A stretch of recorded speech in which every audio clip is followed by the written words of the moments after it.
اعوذ باللہ من الشیطان الرجیم بسم اللہ الرحمن الرحیم۔ سورہ انعام آیات نمبر 68 تا 73 میں رسول اللہ صلی اللہ علیہ وآلہ وسلم کو تلقین کہ اگر یہ کفار کسی محفل میں اللہ کی آیات کا مذاق اڑا رہے ہوں تو وہاں سے اٹھ جائیں۔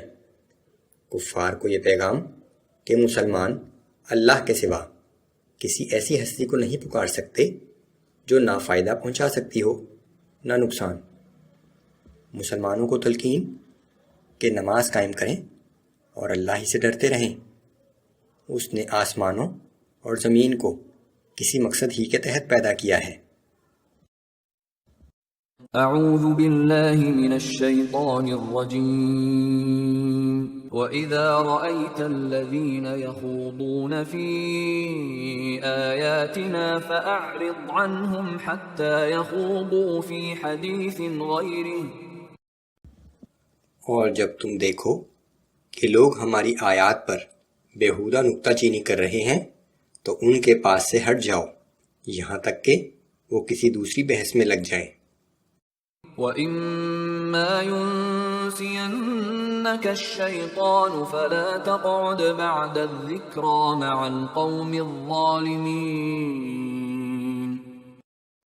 اور اگر کبھی شیطان آپ کو یہ حکم بھلا دے تو یاد آنے کے بعد پھر ایسے ظالم لوگوں کے ساتھ مت بیٹھیں۔ وَمَا عَلَى الَّذِينَ يَتَّقُونَ مِنْ حِسَابِهِمْ مِنْ شَيْءٍ وَلَكِنْ ذِكْرَى لَعَلَّهُمْ يَتَّقُونَ۔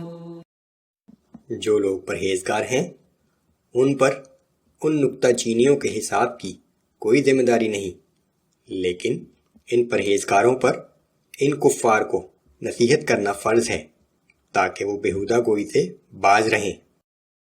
وَذَرِ الَّذِينَ اتَّخَذُوا دِينَهُمْ لَعِبًا وَلَهْوًا وَغَرَّتْهُمُ الْحَيَاةُ الدُّنْيَا وَذَكِّرْ بِهِ أَن تُبْسَلَ نَفْسٌ بِمَا كَسَبَتْ لَيْسَ لَهَا مِن دُونِ اللَّهِ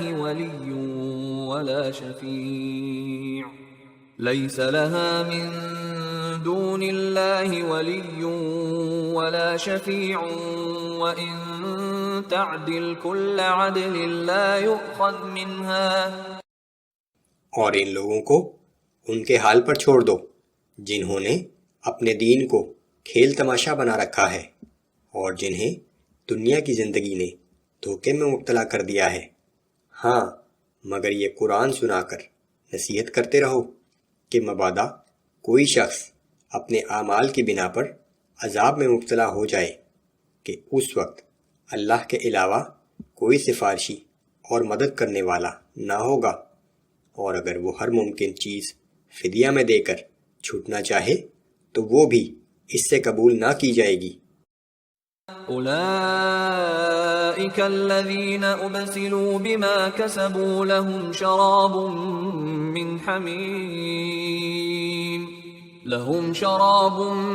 من حميم وعذاب أليم بما كانوا يكفرون۔ کیونکہ ایسے لوگ اپنے برے اعمال کے نتیجے میں پکڑے جائیں گے، ان کے پینے کے لیے کھولتا ہوا پانی ہوگا اور دردناک عذاب ہوگا اس کفر کے بدلے جو وہ دنیا میں کرتے رہے۔ قل أندعو من دون الله ما لا ينفعنا ولا يضرنا ونرد على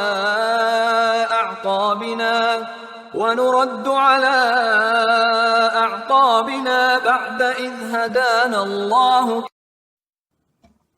اے پیغمبر صلی اللہ علیہ وآلہ وسلم، آپ فرما دیجئے کہ کیا ہم اللہ کو چھوڑ کر ان کی عبادت کریں جو نہ ہمیں نفع دے سکتے ہیں نہ نقصان، اور کیا اب ہم الٹے پاؤں پھر جائیں جبکہ اللہ ہمیں ہدایت دے چکا ہے۔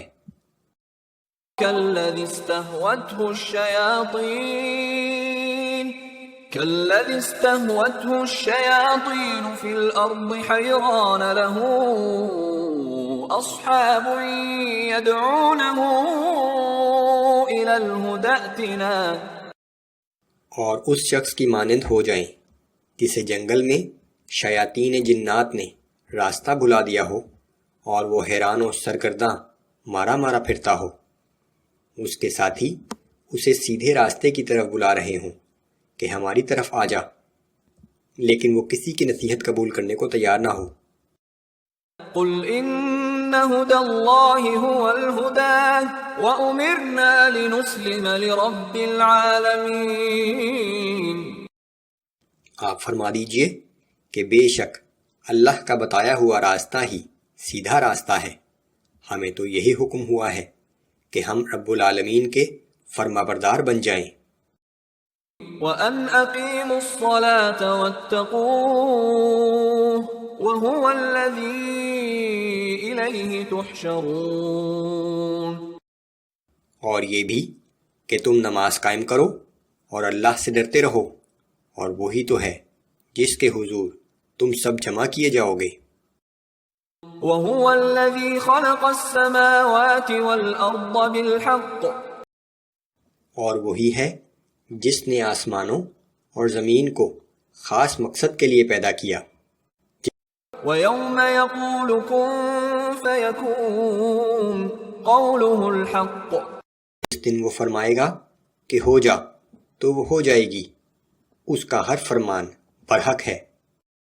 وَلَهُ الْمُلْكُ يَوْمَ يُنفَخُ فِي الصُّورِ، اور جس روز سور پھونکا جائے گا اس دن صرف اسی کی حکومت ہوگی۔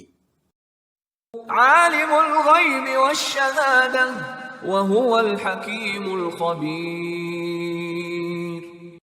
وہ پوشیدہ اور ظاہر سب چیزوں کا جاننے والا ہے، وہی ہے بڑی حکمت والا، ہر چیز سے باخبر۔